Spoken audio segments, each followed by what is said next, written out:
Hai, perkenalkan nama saya Rando Patrianto, NIM 211206-2023, kelas D12, Makul Multimedia Pembelajaran di SD, dosen pengampu Warkintin MPD. Di video kali ini kita kembali belajar tema 8, subtema 1, muatan pembelajaran bahasa Indonesia, menjelaskan teks fiksi beserta unsur-unsur pembentukannya. Setiap daerah di Indonesia memiliki cerita rakyat yang menjadi ciri khas daerahnya. Cerita rakyat termasuk salah satu jenis teks fiksi. Teks fiksi adalah teks yang berisi rekayaan atau khayalan yang berdasarkan kenyataan.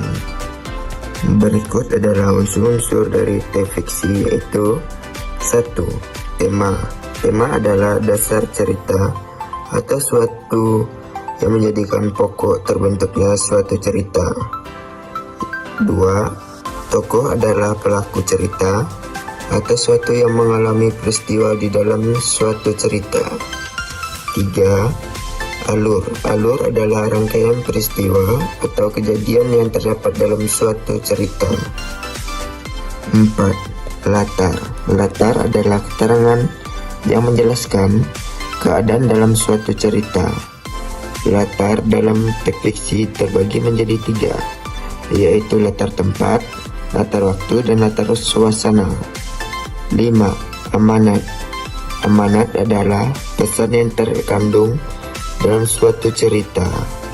Menjelaskan jenis-jenis teks fiksi. Berikut adalah jenis-jenis teks fiksi. 1. Cerita rakyat. Cerita dari zaman dahulu yang hidup di kalangan masyarakat dan diwariskan secara lisan. Cerita rakyat dapat dibedakan menjadi 5 jenis, yaitu cerita, jenaka, mite, tabel, legenda, dan sange. Cerita jenaka adalah cerita penghibur yang membangkitkan tawa, jenaka, keriangan, atau sindiran. Contohnya cerita Kebayan dan cerita Abu Nawas. Mite adalah cerita yang mempunyai latar belakang sejarah, dipercayai oleh masyarakat sebagai cerita yang benar-benar terjadi, dianggap suci, banyak mengandung hal-hal ajaib, dan umumnya ditokohi oleh dewa.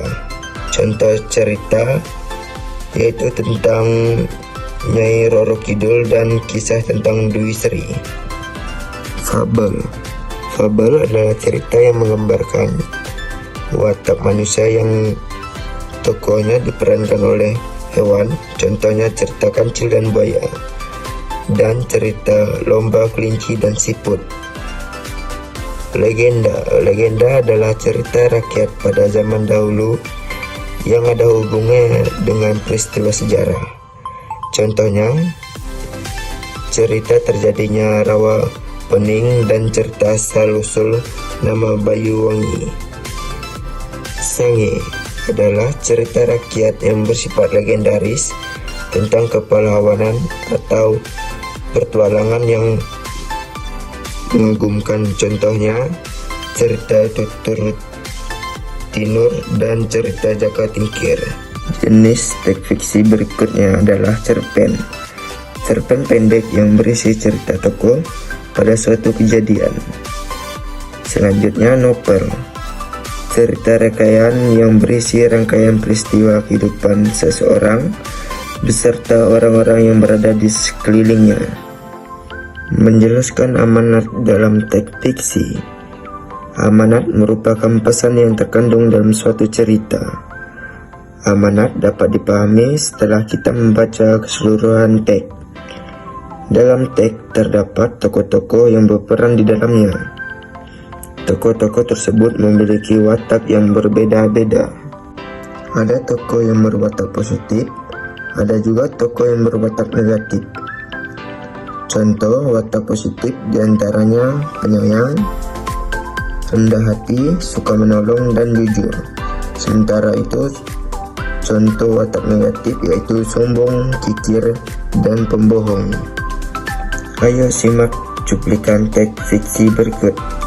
Ketika ayam-ayam sedang mencari makan di padang rumput, rubah mengendap-endap di belakang semak-semak, mendekati kandang ayam.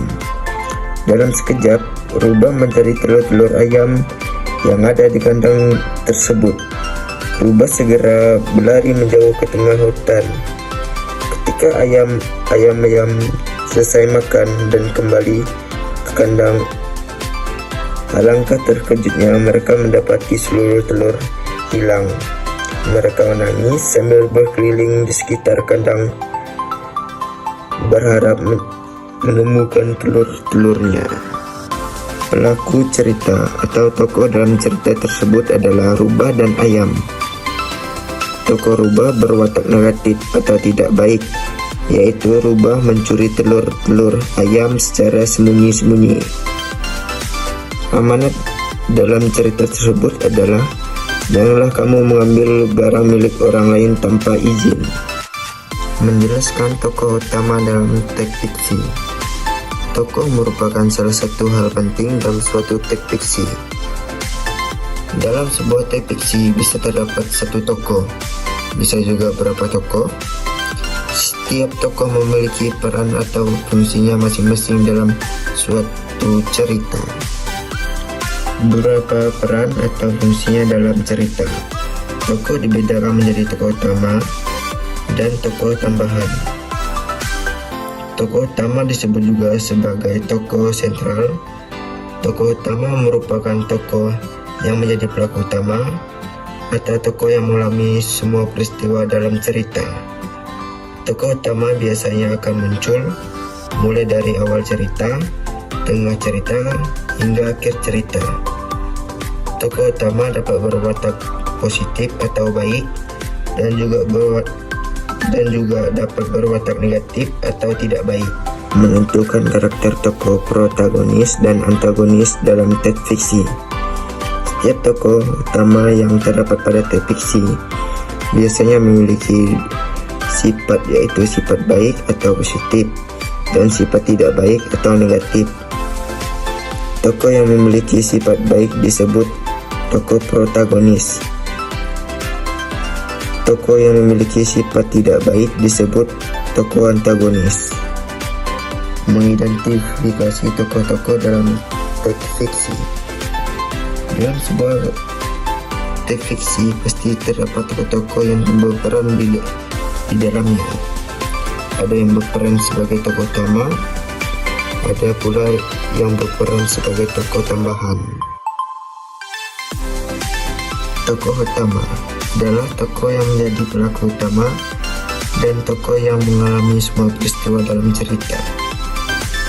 Tokoh tambahan adalah tokoh yang hadir sebagai tokoh pendukung dari tokoh utama. Kamu dapat menentukan peran tokoh dalam cerita dengan membaca setiap cerita secara keseluruhan. Selain itu, setiap tokoh tersebut tentunya memiliki watak atau karakter yang berbeda satu sama lainnya. Untuk mengetahui watak atau karakter tokoh, kamu perlu membaca cerita dengan saksama, mulai dari bagian awal cerita hingga akhir cerita. Dengan demikian, kamu dapat mengetahui dan memahami karakter dan setiap tokoh yang berperan dalam cerita. Baik, sekian yang dapat saya sampaikan. Terima kasih.